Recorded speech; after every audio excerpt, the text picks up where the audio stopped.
एक बार एक आदमी की मृत्यु निकट आ गई और मौत का दूत उसे लेने के लिए आ गया, मगर उस आदमी को पता नहीं था कि आज उसकी मौत का दिन है। मौत का दूत बहुत दूर से आया था, इसलिए वो थक कर उस आदमी के घर के बाहर बैठ गया और वो आदमी भी अपने घर के बाहर ही बैठा था। और मौत के दूत ने उस आदमी से कहा कि मैं प्यासा हूँ, मुझे पानी पिलाओ। अब ये आदमी फटाफट घर के अंदर गया और मौत के दूत के लिए पानी ले आया, मगर इस आदमी को यह पता नहीं था कि ये मौत का दूत है और उसे लेने के लिए आया है। मौत का दूत प्यासा था और उस व्यक्ति ने प्यासे को पानी पिलाया, और प्यासे को पानी पिलाना धार्मिकता का काम होता है। मैं तुमसे प्रसन्न हुआ, मैं मौत का दूत हूँ और तुम्हें लेने के लिए आया हूँ। और वो आदमी यह सुनकर बहुत डर गया।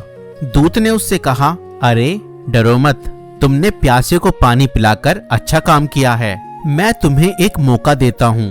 उस दूत ने एक डायरी निकाली और कहा, लो, इसमें जो चाहे वो लिख दो, जो भी तुम लिखोगे वैसा ही हो जाएगा। अब यह सुनकर उस आदमी की खुशी का कोई ठिकाना ना रहा और सोचा कि अभी 1 मिनट पहले तो मैं मरने वाला था, मगर अब देखो किस्मत पलटने का मौका मिल रहा है। उसने वो डायरी ली और पहला पेज पलटा। उसमें लिखा था, जो बाजू वाले घर में रहते हैं उनके पड़ोसी, उनको 10 करोड़ रुपए की लॉटरी निकलने वाली है। अब यह देखकर इस आदमी का दिमाग खराब हो गया कि पड़ोसी को 10 करोड़ रुपए की लॉटरी निकलने वाली है। इस आदमी ने वहाँ लिख दिया कि वो इस लायक नहीं है, उसकी यह लॉटरी नहीं निकलनी चाहिए। और फिर जब उसने अगला पन्ना पलटा तो जो उसके राइट साइड में उसके पड़ोसी रहते थे उसके बारे में लिखा था। वो नेतागिरी करते थे। उसमें उनके बारे में लिखा था, अब तक की जो उनकी नेतागिरी है वो चमकने वाली है और अब वो नेता बनने वाले हैं। इसने वहाँ पर लिख दिया, वो तो लायक ही नहीं है, वो नेता कैसे बन सकते हैं, ये भी नहीं होना चाहिए। अगला पन्ना पलटा तो उसके सामने वाले पड़ोसी के बारे में लिखा था कि उसको एक नई कार मिलने वाली है।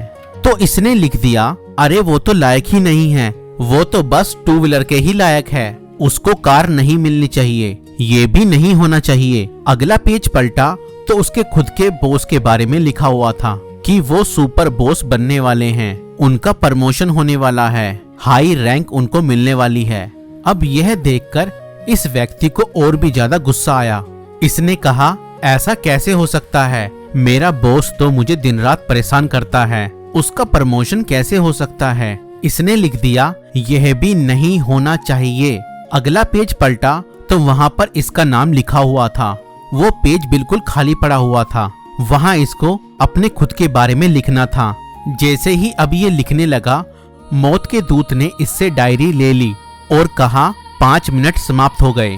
अब ये व्यक्ति उसके सामने हाथ जोड़कर क्षमा मांगने लगा, मुझे माफ कर दो, ऐसा मत करो।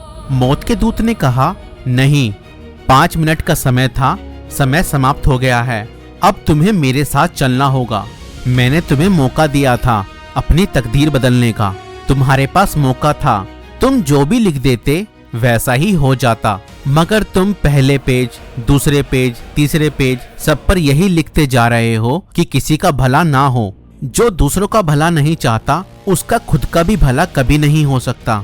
दोस्तों, ये छोटी सी कहानी हमें यह सिखाती और समझाती है, जो जीवन में समय है उसे दूसरों की बुराई में मत निकालिए। 24 घंटे में से आप कैलकुलेट करके देखें कि आप अपना कितना समय दूसरों की कमी निकालने में निकाल देते हैं। अगर आप उस समय का इस्तेमाल अपनी कमियों को दूर करने के लिए करें और अपने आप को एक बेहतर इंसान बनाने में करें, तो मुझे लगता है आपके जीवन में चमत्कार खुद ब खुद हो जाएगा। दूसरों में कमी ना ढूंढें, वरन अपने अंदर की कमियों को दूर करें और खुद को एक बेहतर इंसान बनाएं। यह वीडियो आपको कैसी लगी हमें कमेंट्स में जरूर बताएं।